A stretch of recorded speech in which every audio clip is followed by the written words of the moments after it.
नमस्ते दोस्तों, आप सबका स्वागत है मेरे चैनल पे। दोस्तों आज हम बात करेंगे प्रीति इंटरनेशनल लिमिटेड के बारे में। दोस्तों इससे पहले कि हम इस कंपनी के बारे में बात करें, मैं चाहूँगा आप मेरे चैनल को सब्सक्राइब करें और बेल बटन को हिट करें, जिससे मेरे आने वाले वीडियोस के बारे में आप लोगों को अपडेटेड रहे।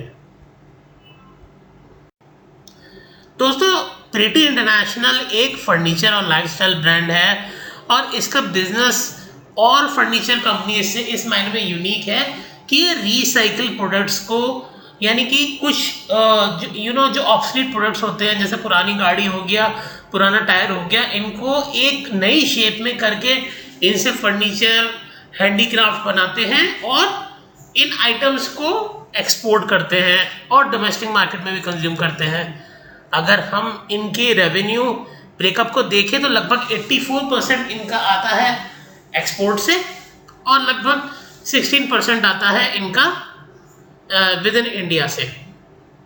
कंपनी के प्रोडक्ट जो एक्सपोर्ट होते हैं वो USA, Spain, Holland, Turkey, China में होते हैं। इसके अलावा कंपनी ई कॉमर्स प्लेटफॉर्म में भी काफ़ी अच्छी प्रेजेंस रखती है, जैसे कि अमेजन, फ्लिपकार्ट। ये मैंने एक छोटा सा इंटरफेस डाला हुआ है, अगर आप इसकी वेबसाइट को देखें काफ़ी अच्छे से बनाई हुई वेबसाइट है। ऐसा लगता ही नहीं कि एक माइक्रो कैप कंपनी की वेबसाइट है।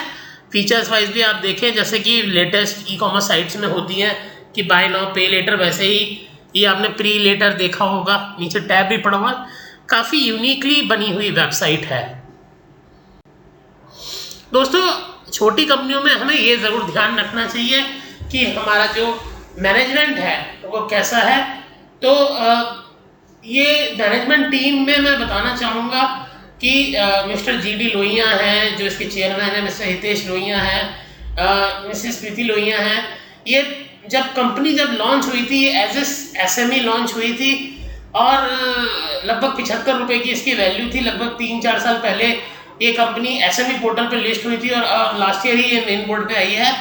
और दोस्तों हितेश जी ने काफ़ी, मैं कहूँगा, स्ट्रगल किया है। पहले इन्होंने दूसरे बिजनेसेस भी किए, स्टॉक मार्केट से लेके इन्होंने ऑटोमोबाइल में भी काम किया, लेकिन उन कामों में इन्हें सक्सेस नहीं मिली। उसके बाद ये इस बिजनेस में आए और एक हमारे लिए एक तरीके की एक हमारे लिए एक मोटिवेशन भी है कि हमें हार नहीं मानना चाहिए। इसके परफेक्ट एग्जाम्पल है मिस्टर हितेश जी, जिन्होंने मल्टीपल काम किया और फाइनली उन्होंने इस काम में सक्सेस पाई। अगर हम इस कंपनी के फाइनेंशियल्स को देखें तो आपको पता चलेगा कि मैं ऐसा क्यों बोल रहा हूँ। दोस्तों कंपनी माइक्रो कैप है, लेकिन कंपनी में किसी भी तरीके कोई डेब्ट नहीं है। Company EV to EBITDA terms में थोड़ी सी महंगी चल रही है, बट उसके पीछे ऑब्वियस रीजन है कि कंपनी ने काफ़ी फिनोमिनली ग्रो किया है पिछले 3-4 साल से। कंपनी की फेस वैल्यू 10 रुपये की है और प्रमोटर होल्डिंग ऑलमोस्ट 75% है, जो हमें काफ़ी कंफर्टेबल बना देती है। हालांकि कंपनी का पी थोड़ा हायर साइड पे है, बट दैट्स अंडरस्टैंडेबल, क्योंकि कंपनी ने काफ़ी अच्छे तरीके से ग्रो किया है, तो मार्केट इसको एक थोड़ी सी मॉडरेट टाइप ऑफ वैल्यूएशन दे रहा है। अगर हम कंपनी के क्वार्टरली रिजल्ट देखें तो काफ़ी स्टडी रिजल्ट है। पिछले 3 क्वार्टर से कंपनी लगातार 15 करोड़ 16 करोड़ के आसपास की सेल कर रही है। ऑपरेटिंग मार्जिन इनके 7% के आसपास मेंटेन है और पैट भी लगभग 1.5 करोड़ के पैट भी ये लोग जो है करीबन 1 करोड़ के आसपास का लगातार दे रहे हैं। दोस्तों अगर हम इसे ईयरली देखें तो देखिए कि काफ़ी खूबसूरत रिजल्ट हमें दिखते हैं। जैसे दोस्तों 2018 में सिर्फ 10 करोड़ की सेल थी कंपनी की, अब कंपनी ने 2018 से 2022 के बीच में कंपनी की सेल्स को लगभग 6 गुना कर दिया है। काफ़ी तेज़ी से बढ़ती हुई कंपनी है दोस्तों। अगर हम देखें even Covid year which was 2021, तो उसमें भी कंपनी ने काफ़ी बेहतरीन तरीके से ग्रो किया है।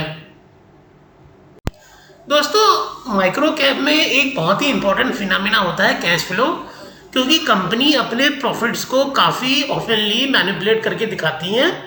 हमने एक तरीके का फॉरेंसिक ऑडिट किया और जानने की कोशिश करी कि क्या ये कंपनी जो प्रॉफिट्स दिखा रही है वो वैलिड है। तो जैसे कि आप देख सकते हैं कि जो कैश फ्लोज हैं in terms of operating activity positive हैं और लगभग 5 करोड़ 40 लाख के आसपास हैं और कंपनी नेट कैश फ्लो भी बना रही है, यानी कंपनी बिजनेस में अच्छे से पैसा बना रही है। तो ये एक बहुत बड़ा पॉजिटिव इंडिकेटर दोस्तों हमें लगा। और ये एक तरीके का ग्रीन सिग्नल हमें लगा कंपनी के लिए। दोस्तों, इम्पोर्टेंट इंडिकेटर जो हमें किसी भी कंपनी में इन्वेस्टमेंट करने के लिए काफ़ी इंपॉर्टेंट रहता है वो है शेयर होल्डिंग पैटर्न। तो इसमें आप देख सकते हैं कि प्रमोटर्स का अपनी कंपनी में काफ़ी कॉन्फिडेंस है और प्रमोटर्स लगातार पिछले 3 साल से कंपनी में अपनी होल्डिंग्स बढ़ा रहे हैं। लगभग 75% के आसपास कंपनी में प्रमोटर्स की होल्डिंग है, जो काफ़ी हमारा कॉन्फिडेंस बढ़ाती है कंपनी में।